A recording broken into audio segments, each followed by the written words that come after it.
About 50 years ago, an astronaut returning from the moon experienced things that he couldn't find a scientific explanation.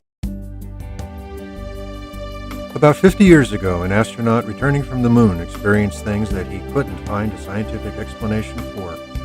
So, with some colleagues, he launched a new science focused on the mind and how it works in the body and across space and time. It's the field of Noetics, where the tools of modern science are used to help us understand how what we think and feel affects us and the world around us. Now, this is Dr. Ruth Miller's Noetic Moments from the studios of KXCR Community Radio in Florence, Oregon.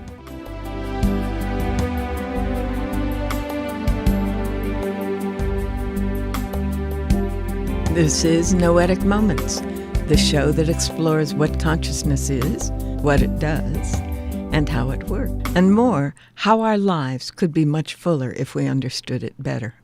I am Ruth Miller, a longtime student of consciousness, cybernetics, and culture, and through this series of programs, I'm introducing some of the people whose work has defined this field of research, and I'm explaining some of their ideas and experiments. I'll also explore some relevant news items, new studies, and answer any questions that you send to my email address, ruth@noeticmoments.org. And Noetic is spelled Noetic. Through these programs, we've learned that although the medical world defines consciousness as what we're aware of now, most of what goes on in the mind is not in our conscious awareness at all, but goes on in other aspects of our consciousness. Besides our normal awareness, which we call the conscious mind, there's what keeps our bodies going and includes our fears and beliefs about threats and danger, which we're calling the subconscious mind, and what connects us with our highest ideals and guides us in our actions, the superconscious mind. We've learned here that we can change our state of consciousness so that we're aware of different aspects of mind at different times. And then we've learned that the brain modifies whatever sensory signals it receives to fit past patterns of experience, following a default network or structure in the brain, which means that we perceive, we see, hear, taste, and feel what our brains expect to experience based on the past. We've learned that no one has yet been able to pinpoint how ideas and thoughts are formed in brain tissue. It's called the hard problem in consciousness. And some experiments have even demonstrated that a person's mind continues to function for as much as several hours, even when the brain and heart are flatlined, and the person has been declared dead.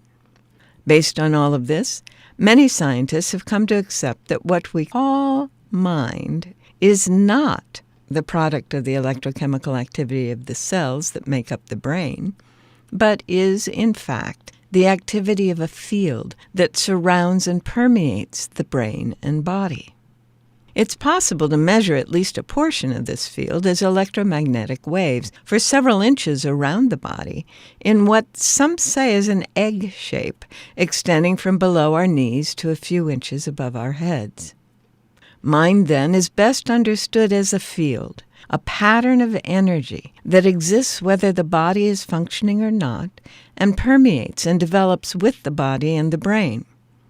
This means that the brain is best understood as a receiver-transmitter, receiving messages from the mind and transmitting them to the body, and receiving messages from the organs and the senses and transmitting them to the body as what we call the subconscious mind. Some researchers are exploring how the two hemispheres of our brain are involved in transmitting and receiving from the world, mostly through the left hemisphere, and, well, it looks like our mind is accessed through the right hemisphere. And we've learned that this field of mind affects the energy and matter in a variety of ways. For example, when the subatomic building blocks of the universe show up as either energy or matter in quantum physics experiments, depending on whether a mind is present to observe them. People's bodies and pets have been observed to change when someone they're connected with simply turns attention their way, no matter how far away they are.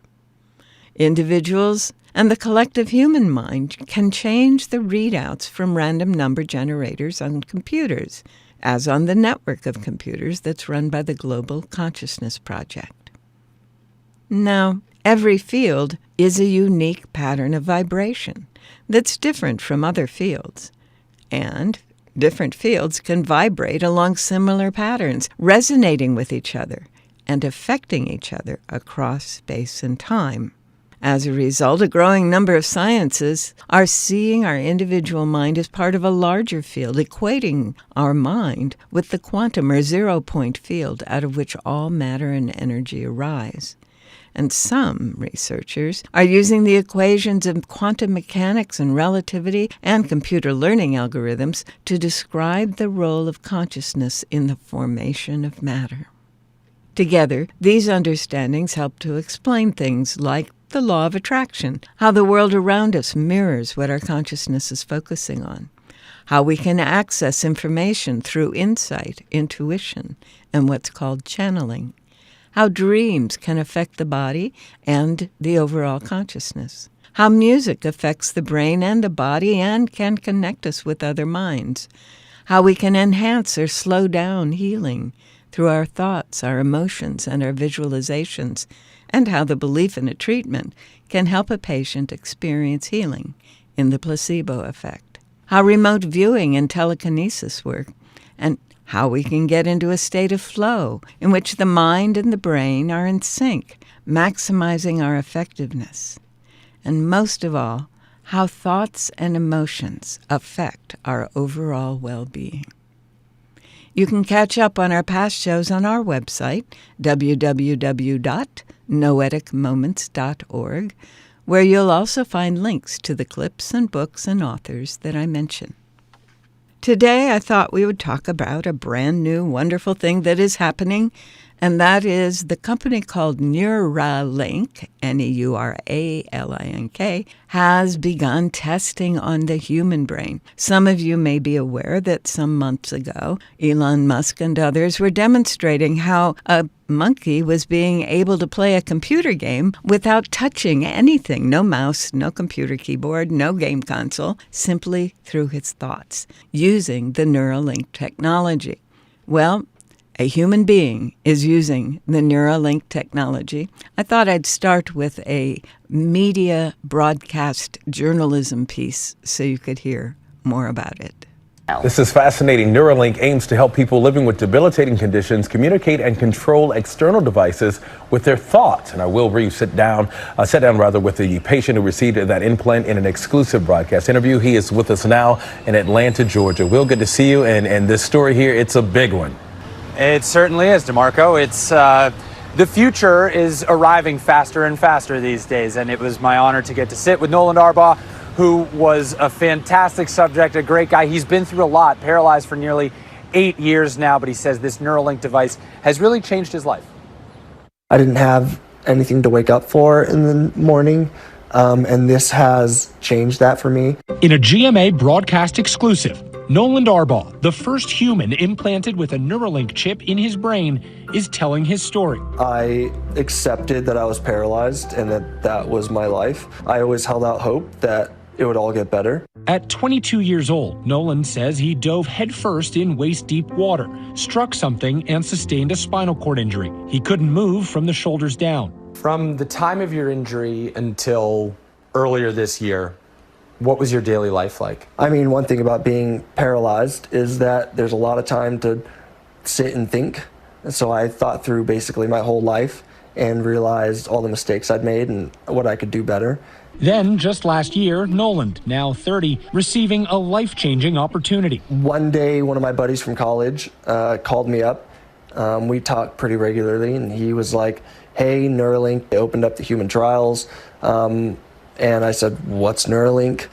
Neuralink, co-founded by Elon Musk, is an experimental implantable brain-computer interface, or BCI, a chip surgically implanted by a robot and connected by threads to a patient's brain that allows the patient to control a computer or smartphone with their mind. This is all from there to there. Yeah, man. Wow. Neuralink is not the only company working on this technology. Several others are also testing their BCIs in paralyzed volunteers. Noland now joins that small group as Neuralink's first patient. I was just very happy that I would be a part of something that I believe is so monumental and this next step forward of helping people with paralysis. What can you do now with the chip implanted that you could not do prior?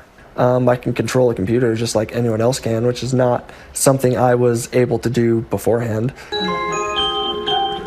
just played some music? Yeah, man. That's awesome. Do you worry because you are the first patient that something unforeseen could go wrong now that this is inside your head? I wouldn't say worry. It was something where I knew that if I did this, then it would take a lot of headache and heartache away from the people down the road. Just last week, news that some of the threads in Nolan's brain had retracted, affecting the performance of the device. How'd you take the news when they told you that the threads had retracted? Yeah, it was really hard. It was very, very hard to give up all of the amazing things that I was able to do. I think I had cried basically afterwards. The problem becoming an opportunity for the makers of Neuralink to explore solutions. The reason we do clinical trial and early feasibility trial is to uncover these sort of issues as early as possible before they get marketed. And we rolled up our sleeves and found various different ways to for Nolan be able to recover his performance, which we have successfully been able to do. As for Nolan, the future of the technology only looks bright. It's going to be amazing when someone can have a spinal cord injury, go into a hospital, get surgery, and walk out a couple days later. So that's what Good Morning America had to say.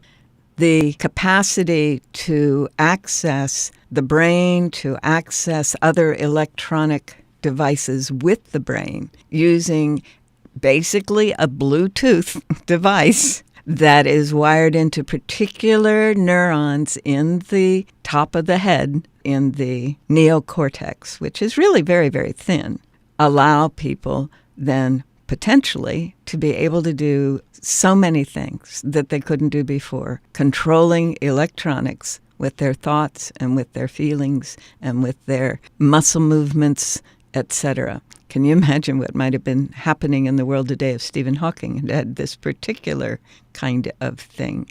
I thought you might like to hear a little bit about how this works and why it works. This is going to come from, of all places, the Wall Street Journal. Here's an inside look at how two of the implants challenging Neuralink work and what it will take to get them to consumers. Elon Musk is the kind of person who has very expansive visions of the future. His idea is we're actually going to augment perfectly healthy humans with this chip so that we can go along for the ride with AI as it advances. It's going to be important for us to figure out how we coexist with advanced artificial intelligence. While Elon Musk's end goal for Neuralink is wider reaching, it's starting with addressing a specific medical condition, which other leading implantable BCIs, or brain-computer interfaces, are also aiming to treat.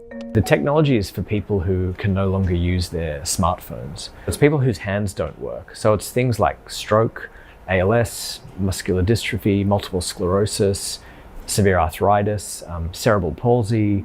These implants, right now, don't cure these issues, but they could allow someone who has lost use of their hands to, say, move a computer mouse just by thinking.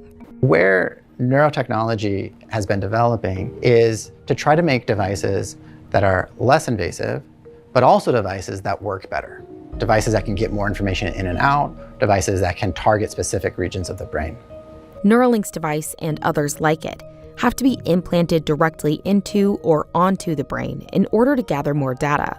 Synchron, on the other hand, is a stent that is implanted into a blood vessel in the surface of the brain.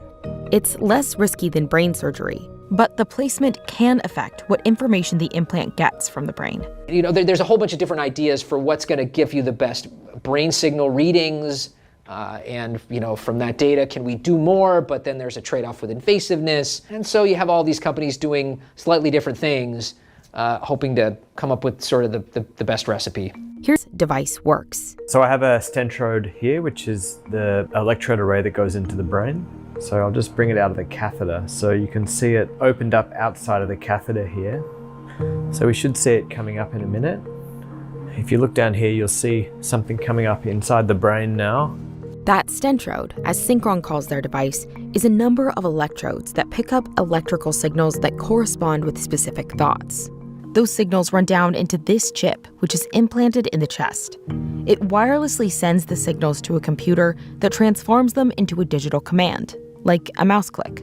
So where your brain previously made your hand move, like mine is doing right now, it now is pushing a cursor to do navigate and click on a screen.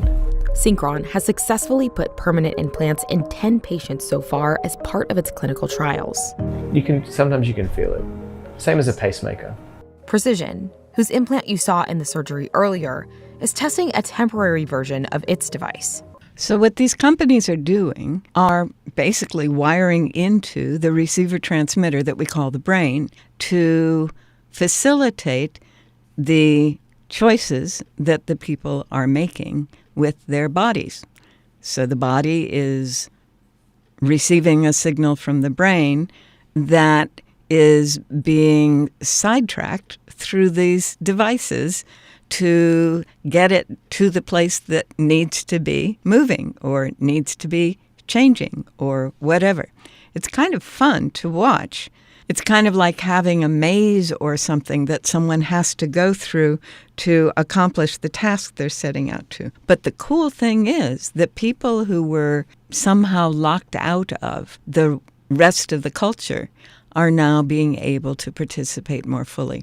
And the fact that there are 5 different companies using several different approaches means that probably something wonderful is going to come out of this work. And probably also, because of the nature of technology, there will be something dangerous coming out of this work. And my hope is that our cultural consciousness is rising so quickly and shifting so thoroughly that the dangerous side will not be an issue.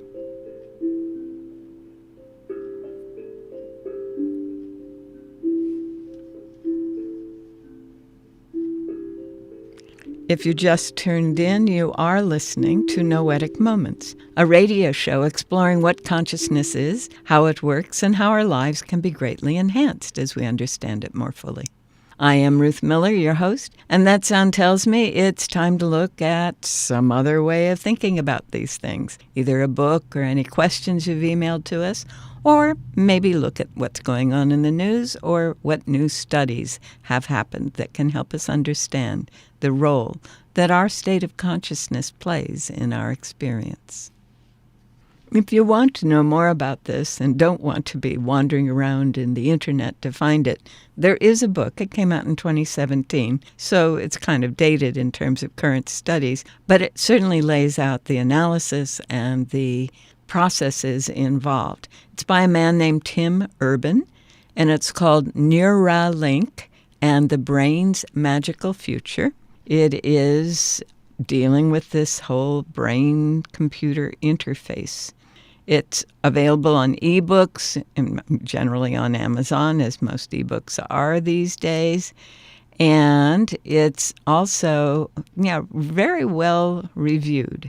The guy really is a fan of Musk and Neuralink. He's talking about their company. But several of the comments are saying that he's really done his work. He's got the data there that you need. So if you want to understand what this is about, Neuralink and the brain's magical future. In one of the comments, I particularly loved his discussion on how we are not just individual humans living on the planet.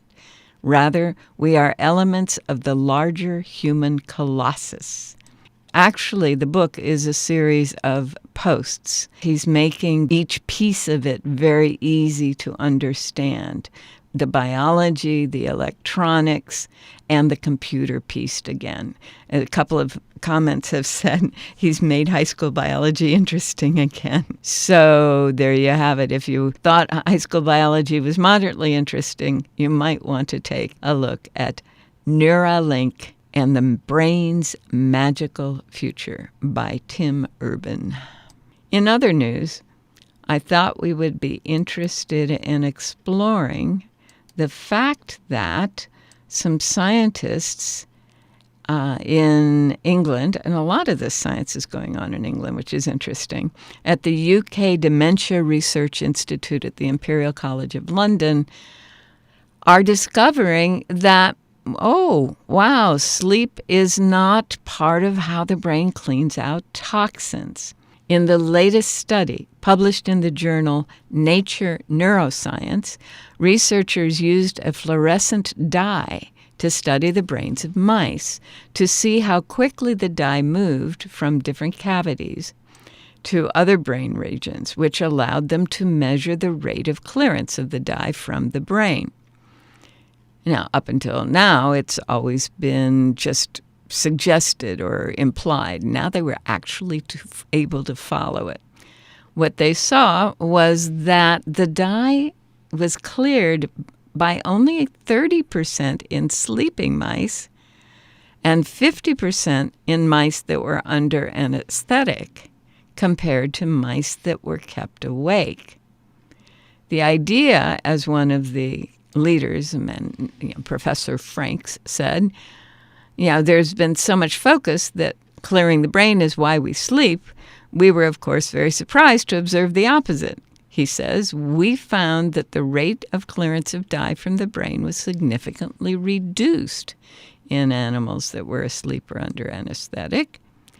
Another member of the team, Professor Bill Wisden, says there are many theories as to why we sleep, and although we have shown that clearing toxins may not be a key reason, it's still important. We really don't know. If you think in terms of the material structure and processes of the brain, it doesn't make sense. Why would we shut down for a certain amount of time every few hours? And in fact, most people are saying we really need to be shutting down in some form of sleep 2 or 3 times over the course of 24 hours. If it's not an electrochemical process, most physiologists, most materialist scientists can't begin to explain what it's about. However, when we start looking at the brain as a receiver-transmitter and we realize that it has been kind of filled up with sensory receiving all day, and there hasn't been the opportunity to sync with the mind that is what's keeping all of this actually happening. That is to sync the different levels of consciousness, to synchronize. Sync is short for synchronize, as in synchronize your watches. So getting them all working together and on the same page, if you will. That helps us to explain what sleep is about. It's not a material process. It's a mental process that is going on. It's a process in consciousness, not a process in chemicals. So it will be interesting to watch how the scientists shift and change over time in their understanding of what's really going on as they realize that the brain is not where it all comes from. And that gets me to talk about one of the things that's been coming up in my counseling work for the last few weeks, and that is the number of people who've been feeling pretty good about things, they've been going along pretty well, and then they have been plunged into distress. And then they've had to work out from that distress. What I've been telling them is that feeling pretty good thing is what's normal, but that the default structure in their brain has been trained to think it's not normal, and so it's recreating what it thinks is normal. If, for example, you were raised to think that you had to be punished for certain things, or that being a happy-go-lucky child is not okay because you're supposed to be quiet and disciplined, or any number of other things that most of us were taught as children, your brain is going to attempt to create the situation in which you have to do that whenever you start feeling like a happy-go-lucky individual. and you can stop that. That's the role of the mind. In the same way that these companies are developing these Neuralinks or neural links to allow the brain to manage the computer or the other device, the electronic device, your mind knows how to manage the brain, but you have to access the mind first. And that's what meditation is about. Now, I'm not talking about sitting and reciting Om, although if that works for you, go for it. I'm talking about any mode of activity in the stillness, whether you're driving or gardening or walking or swimming, whether you are washing dishes, when you are not following the chatter, the inner narrative of the default structure, and we talked about inner narrative last week, but you are beginning to be open to discover what is really trying to happen here, the default structure gets shut down. Well, that's it for today's show. We are out of time for today, but remember, you can continue the exploration on our website, www.noeticmoments.org, where there are links to archived past shows, along with the titles of books and links to other resources that we refer to on the show, and where you can send me your comments and questions, which I do my best to get answered by the next time we're on the air. For now, thanks for joining me here on Noetic Moments, recorded in the studios of KXCR Community Radio in Florence, Oregon. And have a wonderful week.